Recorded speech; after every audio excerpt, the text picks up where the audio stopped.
درود شنوندگان گرامی، راغبان ادبیات،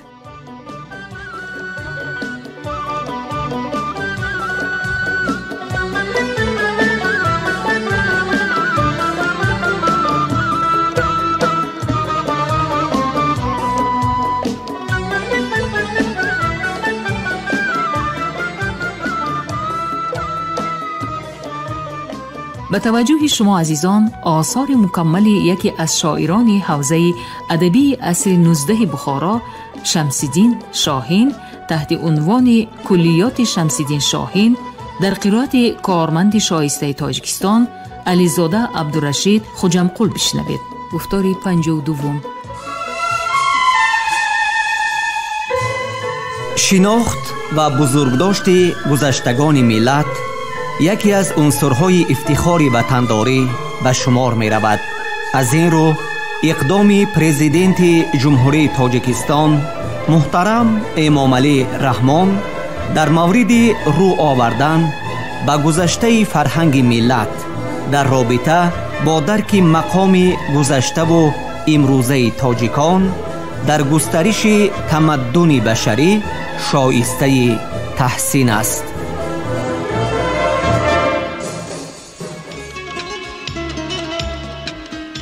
دایره ادبی خطلان زمین در عصر 19 و ابتدای عصر 20 شاعران زیادی را به کمال رسانیده است. اکثر آنها در بخارا تحصیل کرده سپس به زادگاه خود برگشتند و به حیات ادبی خطلان وارد گشتند. ناصح کلابی، حاجی حسین کنگورتی، رحیمی، حاجی محمود خواجه بلجوانی، ملا رجب، میرزا قدم مجرم راغی، میزراب خان خاطری و باز بسیار دیگران از آن جمله اند. این شاعران در رشد و تکامل ادبیات این دوره حصه بی‌نظیر خویش را گذاشته با آثار گرانبهای خود در بلند بردن ذوق معنوی اهل جامعه تأثیر مثبت رسانیده اند.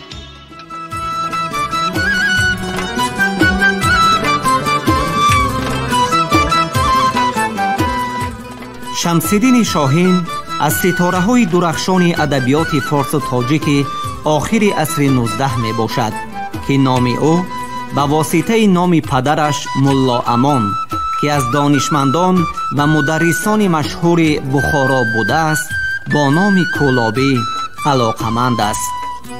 استاد صدرالدین عینی در نمونه ادبیات تاجیک چنین فرمودند: پدر شاهین ملا امان نام کلابی است. از وطن اصلیش به نیت تحصیل علم به بخارا آمده در اینجا توطن و ازدواج کرده. شاهین در بخارا تولد یافته و کسب و کمال نموده است.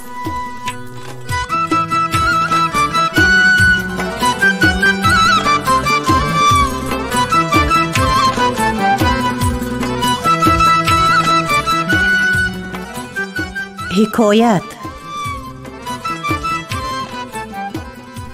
یکی نسخه چون بوستان ساختم، سپس تحفه‌ای دوستان ساختم.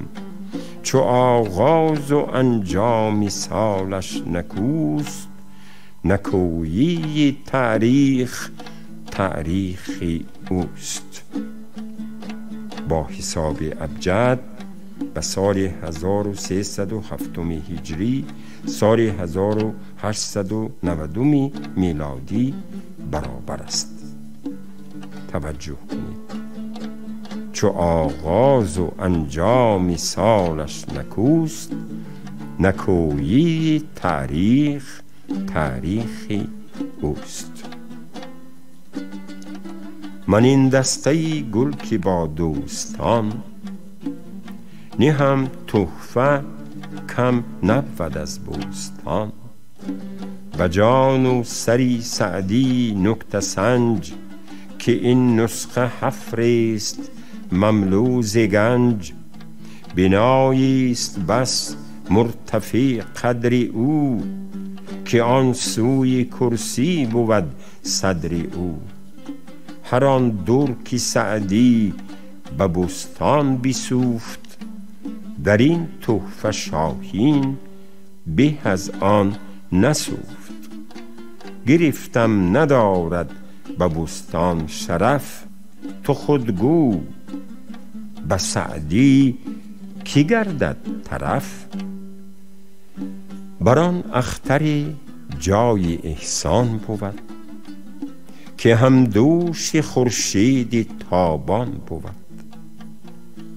گلی که از نسیمش شود تازه جان، چه از زر خیزد چه از بوستان. سزاواری تحسین بود سامری، که در پیش موسی کند ساحری. به هر زر که وجهی تمتع رواست، چی از کان چی از صنعتی کیمیاست.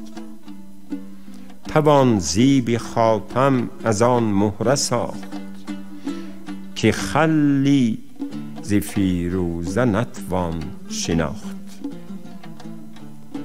توان زیب خاتم از آن مهره ساخت، که خلی ز فیروزه نتوان شناخت. به حرفی من انگوشت ماندن همان، به سعدی خطی نسخ راندن همان. مرا سری سعدی بود در ضمیر، تو خواهی فنا یا تناسخ بگیر. ز من هرچی آمد چی پخته چه خام، ز آثار سعدی بود والسلام.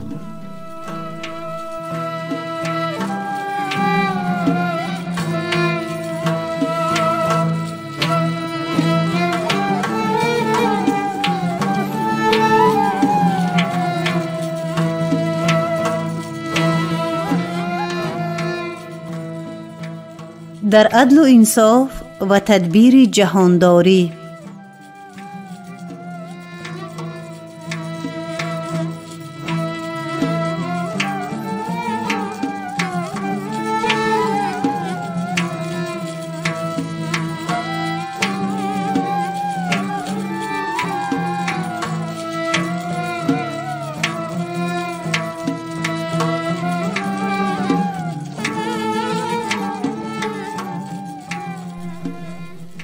چی لازم نهادن به ماهی و ماه، بنی نیزه و قبه چتر شاه. مگو قبه چتر بر ماه بر، بگو ره به دلهای آگاه بر. ز لعلی نگین تا چی آری به چنگ، که دستی تو ماند از آن زیر سنگ. نه الماس بر افسرت بستند، به سنگی چو مجنون سرت خستند. اگر عاقلی کبر از سر بینی، سری عجز بر خاک این در بینی. میارای ظاهر به لبس حریر، بپرداز از حشو و غفلت ضمیر. مشو غره با ملک کان از خداست، جز او قدرتی ملک داری کی راست. اگر تاج زرین گذاری ز فرق، تو را از گدای محلت چه فرق؟ چه فرق آن که شه خفت بر تخت ناز، که هم مرده خسبد به تخت فراز. گرت داد گیتی به اورنگ دست، تو را کودک انگاشت بر مهد بست. به مهدی که کودک بخسبد به عیش، به از تخت شاهی و صد کر و تیش. بزرگی شاهان به عدل اندر است، نه با فر دیهیم و انگشتر است. امارت که خوانی دلیل کمال، به ظالم بود حجتی سوء حال.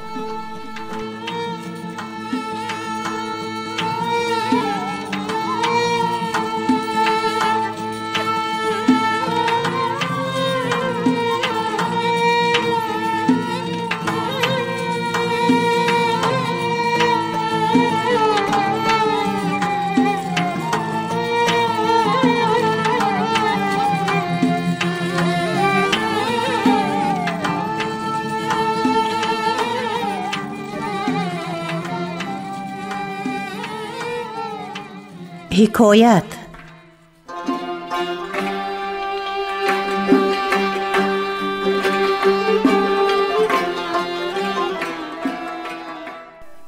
شنیدم یکی خانی فرعون دید، فرو ماند کان فر و آن عون دید.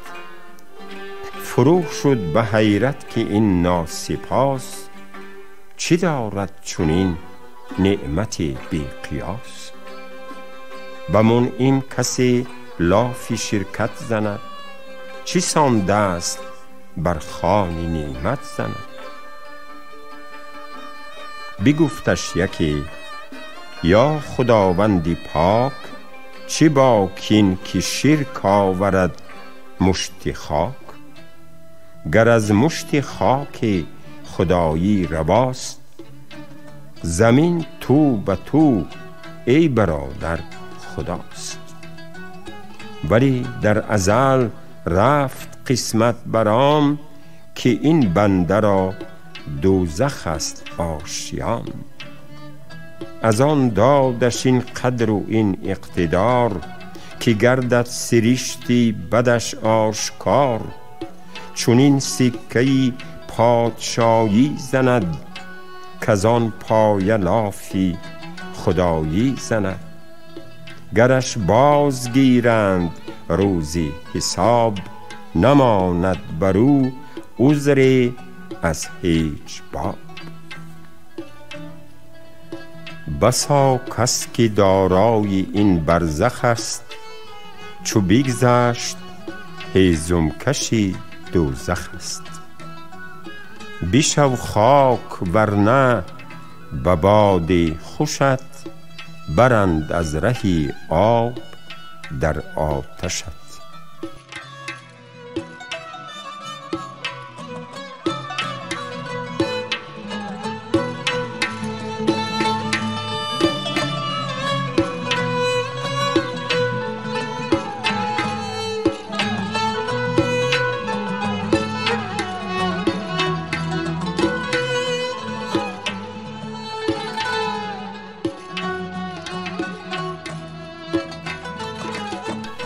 در گزارش ایام نافرجام و شکایتی خاص و عوام.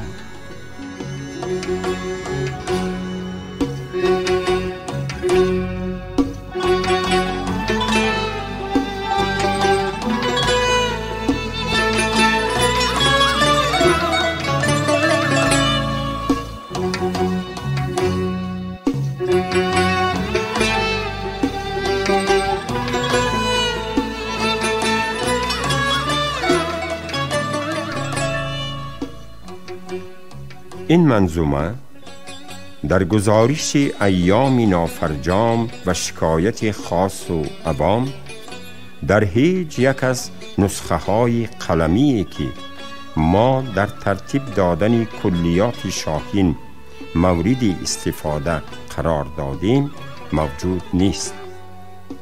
پروفسور رسول هادی زاده آن را از تذکرة الشعراء حشمت پیدا کردند. در شماره رقم 7 سال 1972 مجله صدای شرق با چند نمونه دیگر از آثار شاهین به نشر رساندند. آنگونه که استاد در پیشگفتار نشر این منظومه تاکید کردند، این منظومه برای روشن نمودن موقع اجتماعی مضمون غایوی ایجادیات شاعر اهمیت کلانی دارد. به نظر ما این منظومه در سالهای آخر زندگی شاعر تألیف شده است. در آنجا شاعر تمام سالهای بهترین جوانیش را که به طرز اجباری در دایره دربار گذرانیده بود به یاد آورده افسوس و ندامت می کند. اقرار می کند که تمامی مدحیه و اشعار ستایشگرانه خود را در حق امیر و اطرافیان او از روی مجبوریت نوشته است. بعد از این او کثافت و رذالت دایره دربار را نهایت دلیرانه و با قهر و غضب فاش می کند. سیمای حقیقی منفوری امیر و وزیر و صاحب دولتانی را که به سر امارت نشسته بودند به خواننده جلوگر می سازد. احتمال قوی بر آن است که شاهین این منظومه خود را به هیچ کسی از دوستان خود نشان نداده است.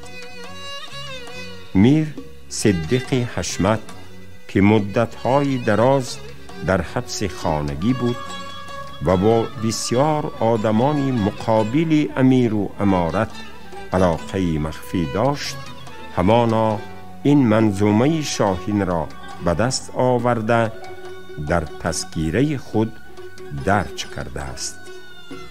صدای شرق 1972 رقم 7 صحیفه 75.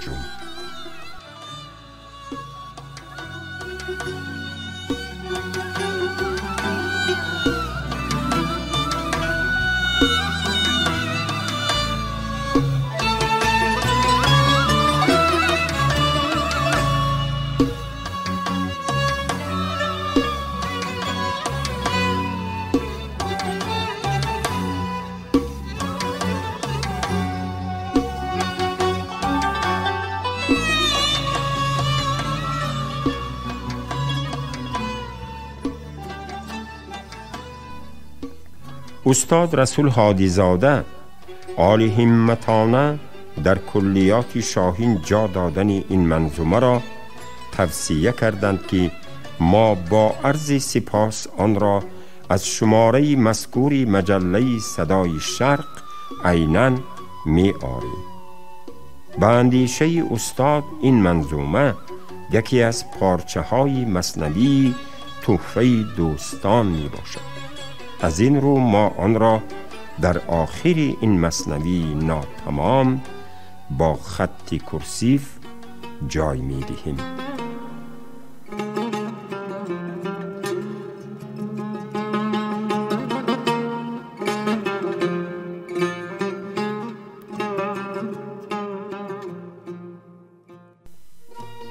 دو سه روز جویای احسان شدم، سراینده مدح دونان شدم. ببردم به آرایشی نظم رنج، وزان کردم آفاق را پرزگنج. کفی خشک ایشان کزان نم نریخت، وگر ریخت جز خون مردم نریخت. سرودم غلط بحری گوهر فشان، وزان یاوه بر خود نهادم زمان. خری را مسیحا نسب راندمی، سرا را ثریا لقب خواندمی. سگی را که جامه دریدی به دیو، فرشته از او در گرفتی غریو. چنان برزدم سیرتی مردمی، که گویی نزاده جز او آدمی.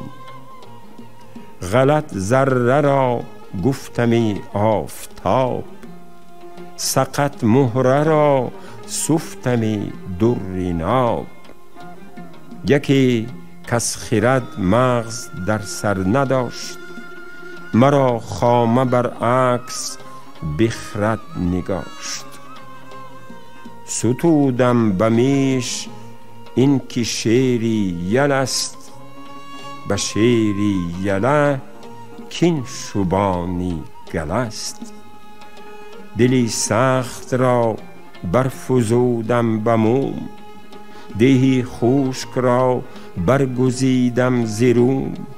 یکی رود خشکی که در سال و ماه، ندیدی از او تازه روی گیاه. نوشتم که این دجله است و فرات، نبل چشمه پرز آبی حیات. اگر قلتبان خواندمش بایزید، وگر خاربون گفتمش مشک بید. جبینی که ترشی زی سرکه برد، بگفتم کزو روشنی مه برد. یکی کاه برگی که بادش ببرد، بگفتم که کوهیست پا در فشرد. مخنث مزاجی که بر رو بخفت، یکی سیم بر سنگ او کرد جفت. من آن گفتمی رستمی نامدار، زی چه بر کند بیژنی شهریار. یکی کس هنر حسن پیرایه داشت، درختی که هم میوه هم سایه داشت. چو دیدم ستیز اندرو تافت روی، مرا نی از او رنگ آمد نه بوی. نوشتم پذیرای هر بددلی، خطا را خطا و بلا را بلی. به خاکی نژند زری سارا زدم، سری آبگینه به خارا زدم.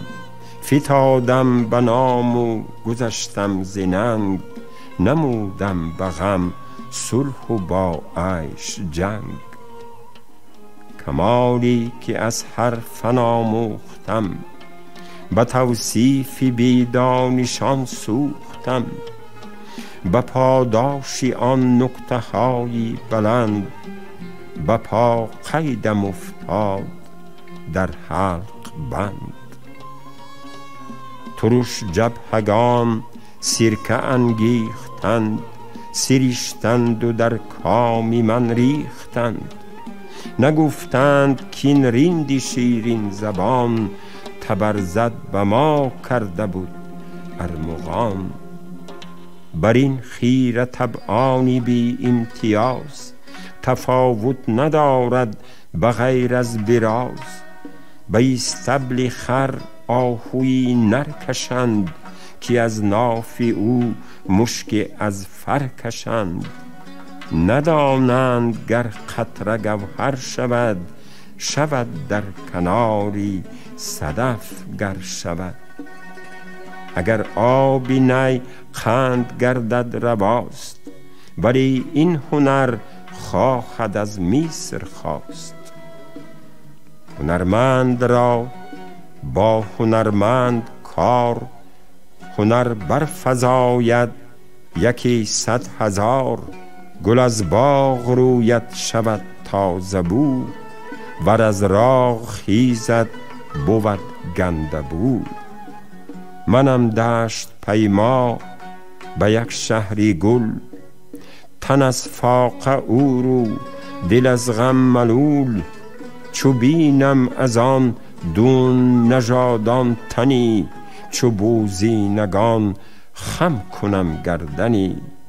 کنم پوزش و پاسخی آنچنان، که قی آیدم هم از این هم از آن. همه دیو سارند مردم نما، همه جو فروشند گندم نما. همه معده گرم و از نان تهی، چو دیگی تهی کان بر آتش نهی. اگر صحن آشی به دست آورند، همانا به حسن شکست آورند. چو بر تشت حلوا فتد کارشان، تماشا کن از دور پیکارشان. برآرند چون وارثانی فقیر، به تقسیم میراث اندک نفیر. سیه روز از آن مرد آزاده کیست، که بر روز این قومی مدروز زیست.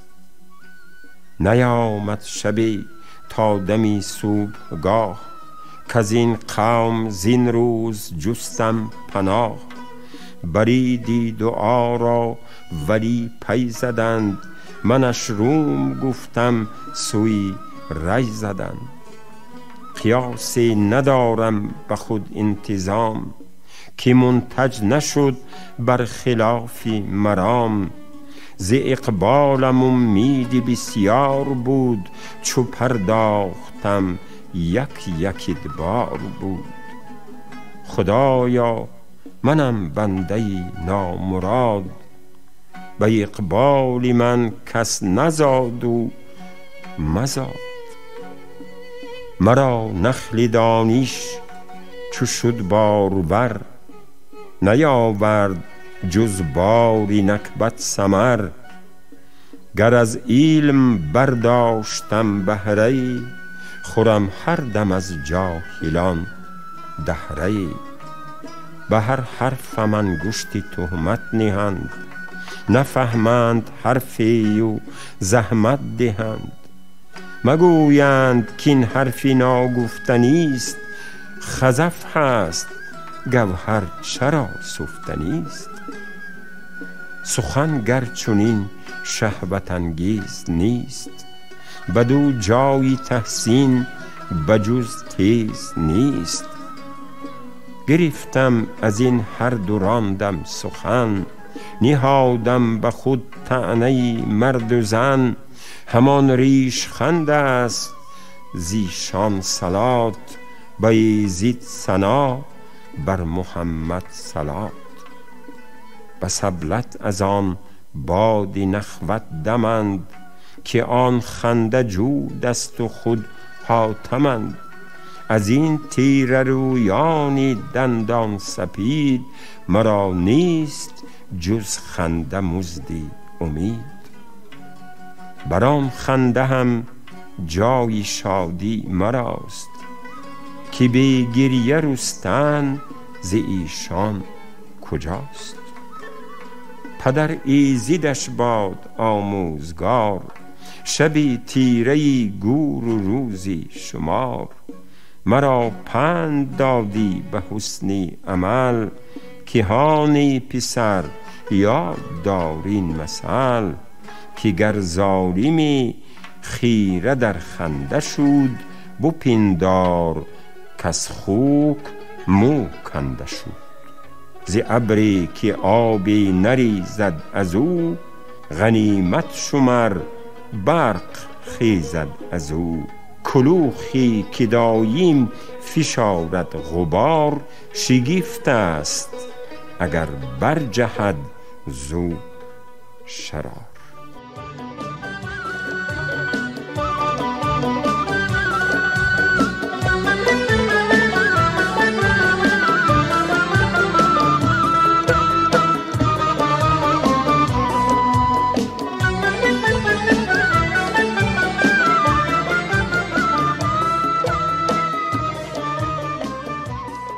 شنوندگان ارجمند، شما گفتاری 52 را از روی کلیات شمس‌الدین شاهین در قرائت کارمند شایسته تاجیکستان علیزاده عبدالرشید خوجمقل شنیدید. کارگردانی گفتار شیرعلی نغزلی، صدابردار کریم طالبوف.